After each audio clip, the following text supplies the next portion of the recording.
Oi, gente, eu sou a Thalita Gazola, curadora energética, terapeuta espiritual, instrutora de yoga e tô aqui hoje com vocês para fazer esse vídeo que é muito importante para mim.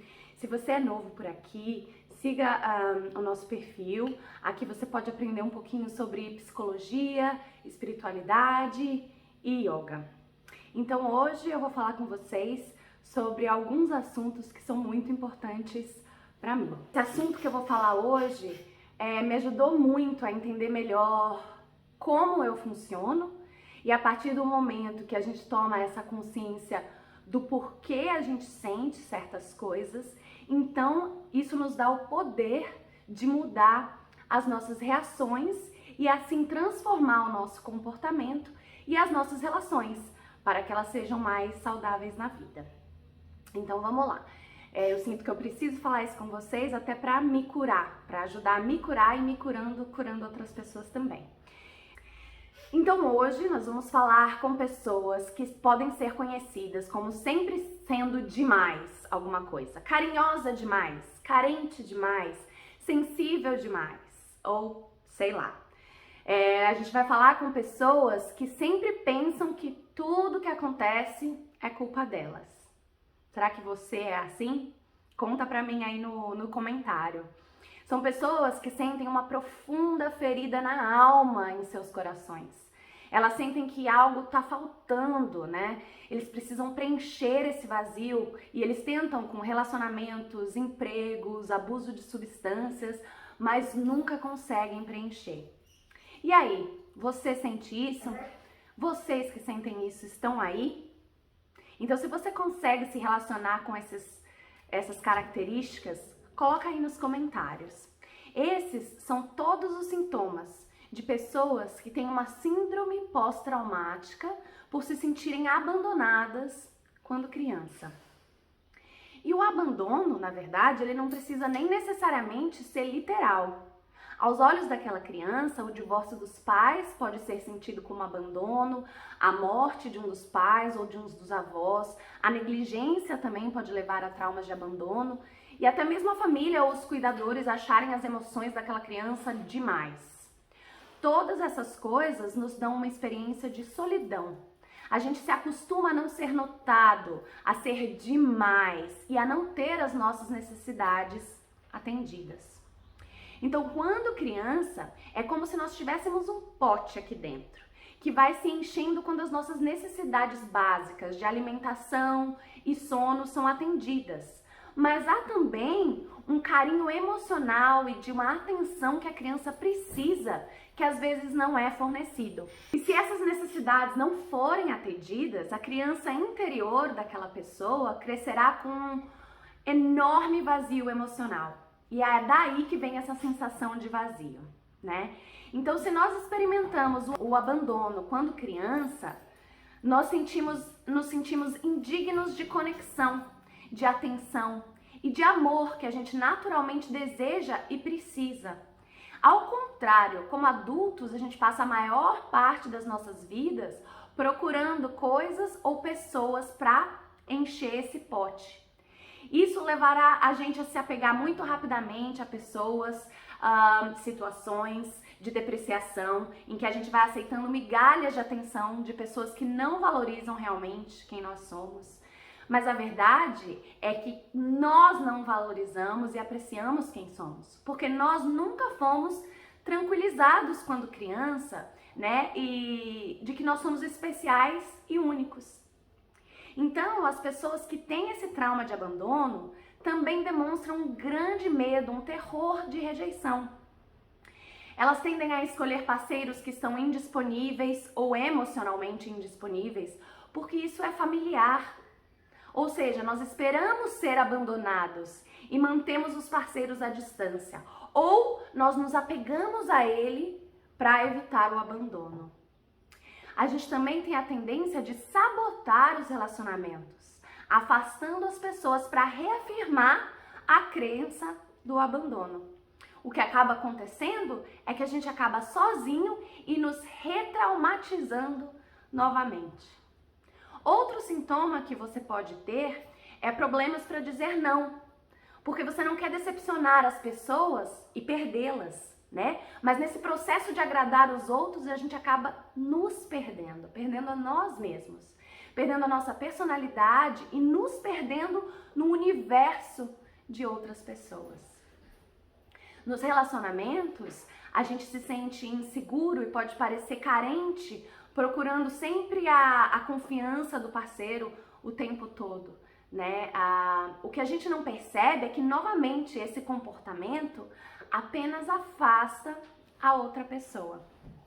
Então, nós nos perdemos em todas as nossas inseguranças e medos de sermos deixados para nos sentir seguros e protegidos. A gente sente que a gente precisa saber para onde que a outra pessoa está indo, que horas que ela volta, e todas essas perguntas acabam fazendo com que a outra pessoa se sinta controlada, pressionada, e a gente acaba afastando elas novamente. Às vezes também nós podemos ficar em um relacionamento por muito tempo, por medo de ficar sozinho, de terminar o relacionamento e ficar sozinho. Então, se você se identificou com tudo isso que eu venho falando até aqui, qual é o primeiro passo para entender tudo isso? Durante as décadas de 60 e de 70, John Bowlby, psicólogo e psicanalista, ele reconheceu a importância da dinâmica entre os pais e os filhos.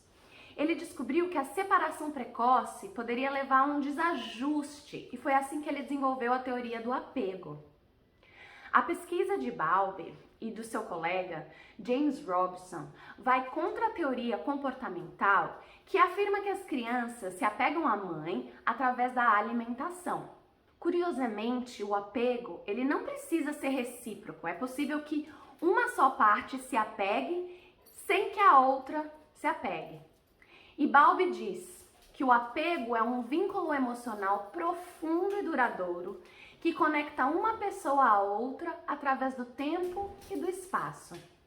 Bowlby disse que o apego é um processo biológico e que todos os bebês nascem com um gene de apego, que lhes permite descarregar o que chamamos de libertadores sociais, que é quando a gente chora ou se apega a uma figura de apego, ou até sorri esperando a atenção e aquele cuidado que a gente necessita, que a gente precisa. Esse mesmo gene do apego está presente nos pais, né, nos cuidadores, e é isso que impulsiona o cuidador a proteger e a cuidar de uma criança. Monotropia é o termo que significa que tem uma figura principal de apego, que é o principal cuidador, né? Esse é um conceito que foi desenvolvido por Bowlby juntamente com a sua teoria de apego. Ele concluiu que se esse vínculo monotrópico não for bem sucedido por qualquer motivo, terão consequências negativas na vida adulta daquela criança. Então, quando vivenciamos um trauma quando criança e nossa mãe, nossa cuidadora principal, não está sintonizada com as nossas necessidades, há um trauma de apego. 50% da população tem um apego inseguro. Isso significa que a mãe não estava disponível quando a criança precisava. Ela podia estar trabalhando, ou bebendo, ou deprimida. Como resultado, a criança teve que aprender a cuidar de si e desenvolveu diversas adaptações. Então, nessa experiência de apego, continua agindo na nossa vida diária, se repetindo nos relacionamentos, no trabalho, como nós respondemos ao estresse e até mesmo a maneira que nós tratamos a nós mesmos e as outras pessoas. Então, Bowlby identificou que há 4 estilos de apego: o apego seguro, o apego ansioso ambivalente, o desorganizado e o evitativo. Então, se o vínculo entre o cuidador principal e a criança é caloroso, carinhoso, amoroso, a criança se sente amada, cuidada e desenvolve a capacidade de formar relacionamentos saudáveis. Esse é um estilo de apego seguro. Crianças com esse estilo de apego, elas são ativas, elas demonstram confiança nas suas interações com os outros e elas vão levar isso para a sua vida adulta em relacionamentos saudáveis. Aqueles que desenvolvem esse tipo de apego seguro na infância provavelmente levarão essa forma saudável de vínculo até a idade adulta e não terão problemas em construir relacionamentos de longo prazo sem medo de abandono. Já o apego evitante, ele é alto em evitar o outro e baixo em ansiedade. Ele se sente desconfortável com a proximidade, ele valoriza sua independência, sua liberdade. A pior coisa que pode acontecer é alguém que tem o estilo ansioso de apego se envolver com alguém que tem o estilo evitativo, né? Porque a pessoa com estilo ansioso quer se aproximar do outro, enquanto a pessoa com estilo de evitar vai querer evitar e se afastar. Então é uma combinação muito doentia que não vai dar certo. As pessoas com esse estilo evitativo, elas costumam dizer: estou confortável em estar perto dos outros, mas acho difícil confiar e depender dos outros. Prefiro que os outros não dependam de mim. É muito importante que eu me sinta independente e autossuficiente. Meu parceiro quer que eu seja mais íntimo do que eu me sinto confortável em ser, né? Então, e o ansioso, né, o que tem um apego ansioso, ele é baixo nessa evitação, mas alto em ansiedade. Ele anseia pela proximidade, pela intimidade e é muito inseguro no relacionamento. A sua necessidade desordenada de proximidade assusta e afasta as pessoas. O ansioso e evitante ao mesmo tempo, ele já é alto na evitação e alto em ansiedade. Então ele fica desconfortável com a intimidade, preocupado com o compromisso e com o amor do parceiro. Então ele diz assim: eu me sinto desconfortável em me aproximar dos outros e acho difícil confiar e depender deles. Eu me preocupo em me machucar se eu me aproximar do meu parceiro. Então, se você não desenvolveu um tipo de apego seguro, você com certeza enfrentará desafios quando estiver em um relacionamento íntimo. Essa sensação de vazio, o medo de ser abandonado, o trauma de ser rejeitado. As pessoas que sentem essas coisas podem recorrer ao abuso de substâncias, por exemplo, para preencher esse vazio que elas sentem por dentro. Ou eles podem procurar um parceiro para encher aquele pote, né, dos seus vazios, ou um emprego para preencher esse pote.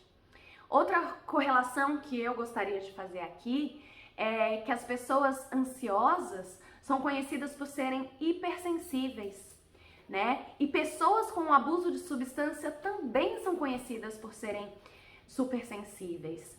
E as pessoas também no espectro personalidade borderline também se caracterizam por serem hipersensíveis. Estava ouvindo um podcast com a Alanis Morissette e falando justamente sobre o abuso de substâncias.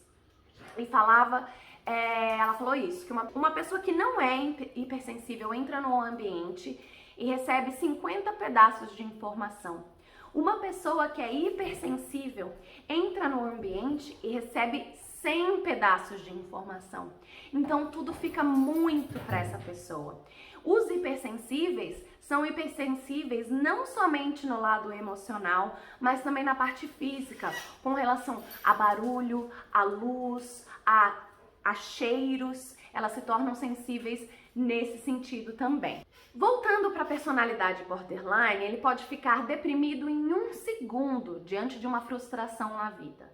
Principalmente se ele se sentir rejeitado, né? Então, só para ir mais um pouco a fundo sobre a personalidade borderline, eles se irritam facilmente, o que pode causar um desconforto social. A vida deles pode parecer uma montanha russa emocional, cheia de loopings. Enquanto o distúrbio de atenção sobrecarrega em pensamentos, os borderlines se sobrecarregam em sentimentos, né? Dizer que uma pessoa borderline é ansiosa é como você fazer uma redundância, né? Eles são tão impossíveis que às vezes eles chegam a exibir ataques de raiva ou de fúria. Eles vivem nesse limite do desespero emocional diante da possibilidade do abandono ou da rejeição. Aí as pessoas, os parceiros, sentem esse desespero e correm, fogem léguas. E aí aquela pessoa é largada, se sentindo abandonada novamente. Então, na verdade, o que eu tô tentando fazer aqui é ampliar nossas perspectivas em torno a todos esses assuntos. Nos meus estudos de abuso de substâncias, os indivíduos podem ter uma predisposição genética, mas é definitivamente o trauma que causa o maior impacto e as pessoas caem na dependência de drogas ou algum outro tipo de comportamento compulsivo, como compras, trabalho, alimentação, né? Algumas abordagens veem o vício como uma doença, mas outras veem como pessoas viciadas são altamente sensíveis e por isso elas buscam as substâncias, para aliviar essa dor que elas sentem. E é por isso que artistas conhecidos por serem muito sensíveis são geralmente aqueles que são viciados em droga. Muitos morrem, inclusive, de overdose. Bom, então ok. Pessoas com comportamento viciante são altamente sensíveis. Pessoas com personalidade borderline são altamente sensíveis. Pessoas que não construíram um apego seguro quando crianças são muito sensíveis. Ou o oposto, evasivas, né? Então a minha pergunta é, por que essas pessoas são assim? As pessoas, elas desenvolvem esses mecanismos de defesa, de enfrentamento durante a infância, onde elas aprendem a lidar com a falta de atenção e de afeto, e aí, à sua maneira, elas constroem a sua própria reatividade a esse tipo de situações. Alguns buscam esse alívio em substâncias, né? Mas também podem desenvolver essa personalidade borderline, né? Uma personalidade insegura, sempre desesperada, com esse medo do abandono. Essas pessoas, elas podem ser classificadas como viciadas, como borderline, como apego ansioso, ou como você quiser chamar. Mas o que eu estou aqui para dizer é, as pessoas romantizam tanto essas coisas como os artistas são sensíveis, eles precisam de algo para aliviar sua dor. Os borderlines estão sempre desesperados e sua vida gira em torno dos relacionamentos pessoais. E minha pergunta é, por quê? Por quê? Não importa o que seja, você vai precisar encontrar o que está além do vício, por trás desse apego ansioso. E a resposta é, porque quando criança, nós passamos por algum tipo de trauma. E a grande maioria das pessoas nem sabe que sofreu um trauma quando criança, porque nunca olhou para isso. Então, eles estão bem sendo estereotipados como muito sensíveis ou viciados, ou o que quer que eles sejam chamados e classificados como. O fato é que a gente desenvolveu esses mecanismos porque a gente não aprendeu a se autorregular. Eu vou dizer aqui de novo, qualquer que sejam as principais cuidadores dessa pessoa, não estavam disponíveis ou não aprenderam a se autorregular e, portanto, não puderam passar para os seus filhos isso. Nós nos tornamos esses adultos cheios de problemas para resolver. E aí a gente nos conforma com as caixas que as pessoas nos colocam e a gente nos acomoda. Mas espera aí, deixa eu dizer aqui uma coisa. As pessoas também podem mudar. Até que a gente morra, a gente é capaz de mudar o nosso comportamento. Pode ser difícil, até porque uma pessoa, depois dos 35 anos, tem 95% do seu comportamento, das suas crenças condicionadas. Então, na verdade, mas por que você vai se conformar em ser chamado viciado, ou borderline, ou apego ansioso? Não deixe que esses rótulos definam quem você é. Depois de identificar esses mecanismos de reação e de defesa da sua criança interior, você pode começar a fazer o trabalho duro. Como eu disse, não há terapeutas que vão te salvar. Eles só podem te ajudar. Mas se você não estiver disposto a ver através dos seus traumas e trabalhá-los, você vai permanecer sempre no mesmo círculo vicioso. Mas a vida, ela na verdade é uma espiral de evolução. E toda vez que uma situação se repete, é para lhe mostrar uma lição que você não aprendeu. Então pode levar anos para que uma pessoa seja Apenas se torne consciente de uma questão. O trauma não vai embora, na verdade, ele vai estar sempre lá. O que a gente pode fazer é ressignificar. Nós só podemos trabalhar com isso estando conscientes dessas reações, e aí quando elas acontecem é que a gente deve fazer o trabalho. Então, por exemplo, você é uma pessoa que tem um apego ansioso ou borderline ou um comportamento compulsivo. E aí acontece de você ver uma pessoa que tá com você ir embora. Então a pessoa está fazendo as malas. Aí você começa a chorar e aí você pensa, ele tá indo embora por minha causa. Que é um pensamento que sempre vem à tona. Esse pensamento que você acabou de pegar no pulo é aquele que aquela criança pensou quando alguém o abandonou. Mas agora você tem o poder e a chance de se redirecionar os seus pensamentos, o seu padrão de pensamento. Então, o que você pode fazer nessa hora? Colocar a sua mão no seu chakra do coração e repetir para sua criança interior: está tudo bem, eu estou aqui para você, você está bem. Eles não vão embora por sua causa, é o movimento da vida. As pessoas vêm e vão e tá tudo bem. Você é um ser incrível e eu estou aqui para você. Sim, gente, o que eu tô tentando dizer é que você pode sim ser classificado como algo em um momento da sua vida, mas não deixe que isso o defina. Você pode tirar essa etiqueta. Você é muito mais do que isso e você é capaz de mudar. E você merece ter melhores relacionamentos na sua vida. E é isso que eu tô aqui para te mostrar. O primeiro passo é a conscientização. É trazer para a consciência. E então fazer o trabalho duro. Leia sobre o assunto, faça terapia, medite, preste atenção nos pensamentos. E não se deixe definir por rótulos. Nós somos agentes de mudança e a mudança começa conosco. Melhorar a nós mesmos nos ajuda a melhorar o mundo e a inspirar as pessoas ao nosso redor. O que você está esperando? Vamos fazer esse trabalho duro juntos? Eu tô aqui para compartilhar como redirecionar esses pensamentos, essas crenças negativas e te ajudar a ressignificar todas as coisas que te mantêm preso no mesmo lugar. Convido você agora para compartilhar esse canal com alguém que você acha que vai gostar. Agradeço você por assistir, por estar aqui comigo e eu te vejo no próximo vídeo. Gratidão!